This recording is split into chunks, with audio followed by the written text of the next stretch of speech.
It's 9:09. Coming up on Good Day Atlanta, the Earth consists of nearly 330 trillion gallons of water. But when it comes to your drinking water, what's the best option? Up next, water expert and founder of OriginClear, Riggs Eckelberry, is here with which one is right for you.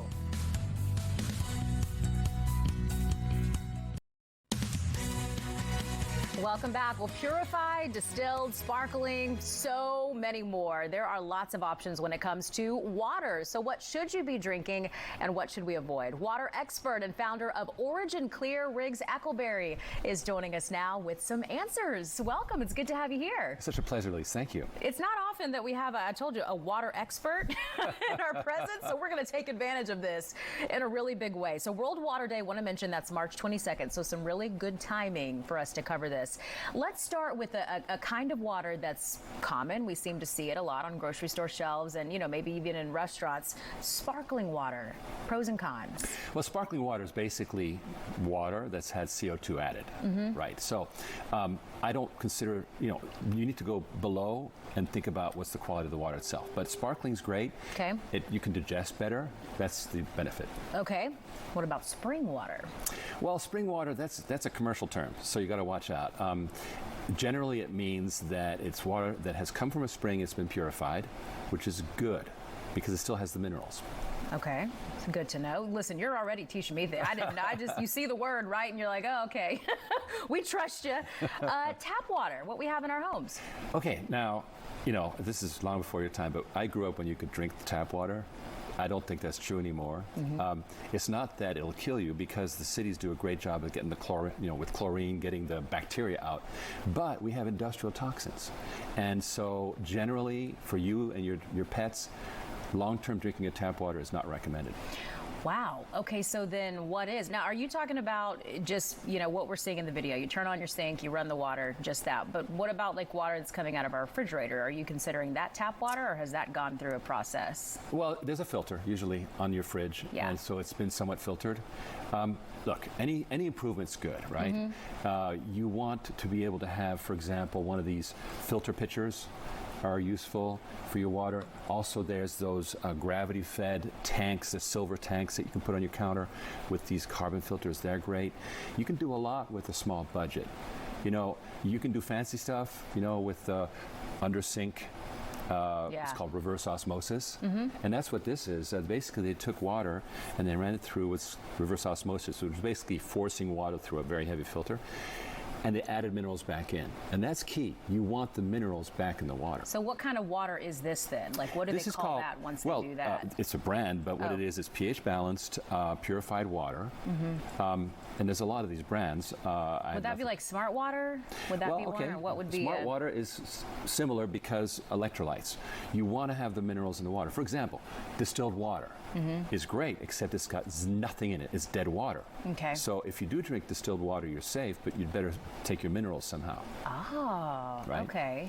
Okay, that makes sense. So I just want to be clear on this. So you're saying that as a water expert and someone who, you do this for a living, you wouldn't go to your sink, pour yourself a big old glass of water and drink that water in that way. Well, I flew up here last night and I did, when I was taking my vitamins this morning, I did drink from the tap. It's not going to kill you. Yeah. I'm talking about years of habit should not be on the tap water. Now, we have a problem in America because now you're having to pay, in addition to your water supply, you're having to pay for it to be filtered. Right. It's too bad. But as I say, there's simple things you can do. We, for example, we work at the industrial level. My company, OriginClear, does whole hotels, for example. And increasingly, the hotels are realizing that guests want to have purified water, not just that bottle on the dresser, but in the shower, because toxins come in through your skin. Right? Also in the kitchen when they make the food, the whole hotel. So increasingly we're thinking about every single way that you drink water. That's interesting. That really is. I never thought about those other aspects. The shower part of it, right? Like, I guess that does make a difference. and the water that's coming out of there. So that's really good to know. Okay, so you mentioned vitamin water. We talked about that. Did we talk about purified water? Yeah, this is purified water. Okay, so that's the one. Absolutely. Okay.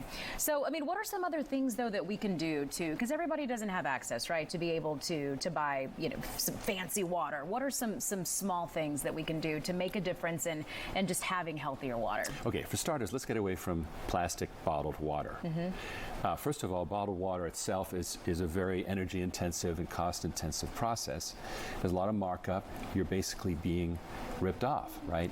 As soon as possible, you should try and get your own reusable glass or metal bottle and fill it with good water. Now, where does that good water come from? Well, here's a source. For example, Brita and other manufacturers make a bottle that has a built-in filter. Great. Now you can either use this as is or pour this into your reusable bottle. The important thing is to try and get away from the plastic. Okay, and then when you have those things with filters, you got to change the filters.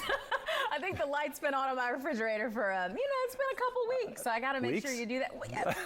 Okay, days. Yeah. That's what we're going to say, just a few days. But that matters. Eventually it does matter, but here's the thing.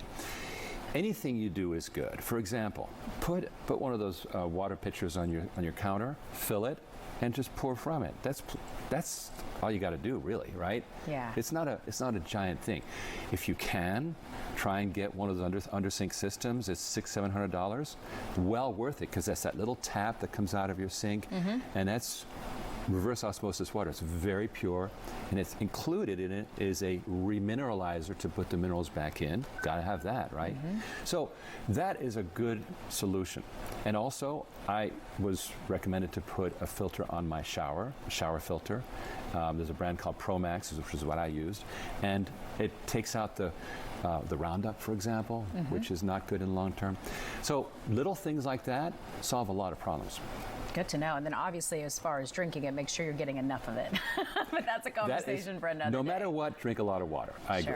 All right. All ahead of National Water Day on March 22nd. Riggs Eckelberry with OriginClear, thank you so much for coming in and for breaking some of this down for us. It's been helpful. We appreciate it. Thank you, Alyse. I appreciate it. Pleasure to meet you. And if you'd like more information, because we've covered a lot, so if you want to see some more about this, you can head to our website, fox5atlanta.com. Just look for the story under the Good Day section.